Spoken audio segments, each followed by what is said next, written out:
साथियों, मैं BM Sai advocate आप सभी भाइयों को नमस्कार करता हूं। अभी माननीय मद्रास हाई कोर्ट द्वारा एक आदेश पारित किया गया है कि मंदिर की भूमि का उपयोग शवों को दफनाने के लिए नहीं किया जा सकता है और इस मामले में माननीय हाई कोर्ट ने अधिकारियों को फटकार लगाई है। मंदिर की भूमि को कब्रिस्तान के रूप में इस्तेमाल करने के खिलाफ याचिका पर सुनवाई करते हुए मद्रास हाई कोर्ट ने कहा कि जहां दाह संस्कार या दफनाने का अधिकार किसी के धर्म का पालन करने के मौलिक अधिकार का एक अनिवार्य हिस्सा है, वहीं मंदिरों से संबंधित भूमि पर इसकी अनुमति नहीं दी जा सकती। कोर्ट ने कहा कि साथ ही मंदिरों में से संबंधित भूमि में शवों को दफनाने की अनुमति नहीं दी जा सकती।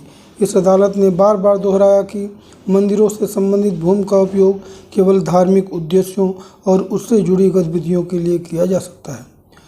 जस्टिस आर महादेवन और जस्टिस जे सत्यनारायण प्रसाद की पीठ ने कहा कि मंदिरों के संरक्षक होने के नाते हिंदू धार्मिक और धर्मार्थ बंदोबस्ती विभाग को अतिक्रमण और अनाधिकृत कब्जे को हटाने के लिए हर संभव प्रयास करना चाहिए। साथियों, इसी तरह से कई मामले आते हैं कि ज़मीन जो है जिस उद्देश्य के लिए सुरक्षित रहती है उस पर कुछ लोग कब्जा कर लेते हैं, अतिक्रमण कर लेते हैं और उसका दुरुपयोग करते हैं।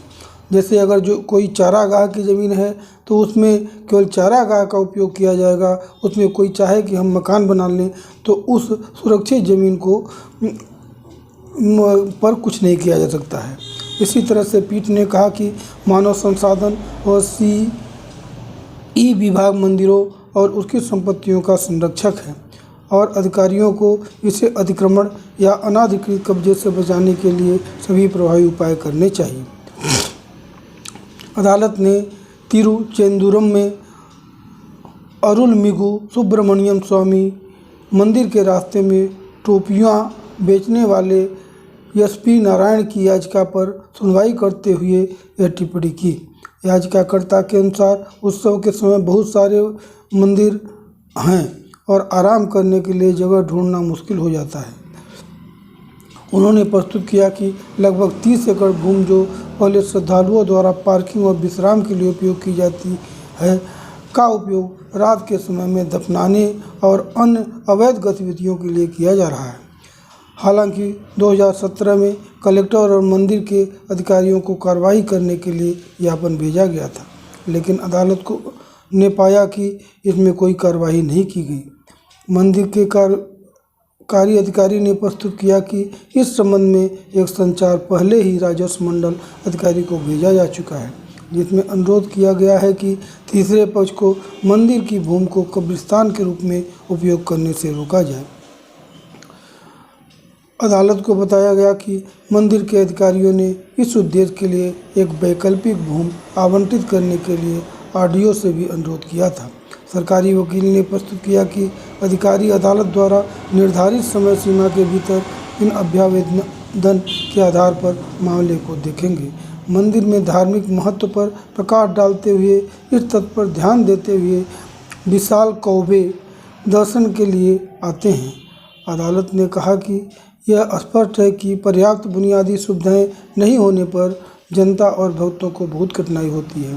साथियों, यहाँ पर मंदिर बना है और जहाँ पर लोगों का श्रद्धा, लोगों का आस्था बनी हुई है, उस जगह पर कोई चाहे ऐसे अवैध गतिविधियों को, जहाँ पर यदि कोई कब्रिस्तान के रूप में उस ज़मीन का उपयोग करता है तो शासन प्रशासन को, पटवारी को, तहसीलदार को, SDO को, कलेक्टर को उस सभी चीज़ों पर सख्त निगाह रखना चाहिए, जिससे कि किसी के आस्था पर न हो, हमारी सामाजिक व्यवस्था पर कोई कुठाराघात न हो।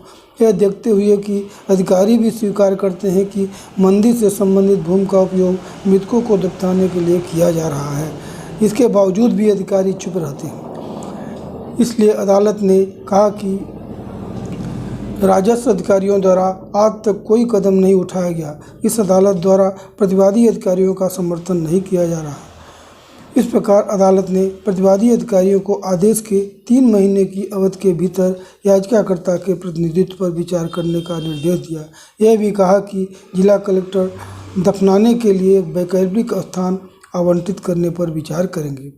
यह मामला साथियों एसपी नारायण बनाम जिला कलेक्टर थूथुकुडी है, जिसको कि 2022 लाइव लॉ 485 पर उद्धृत भी किया गया है।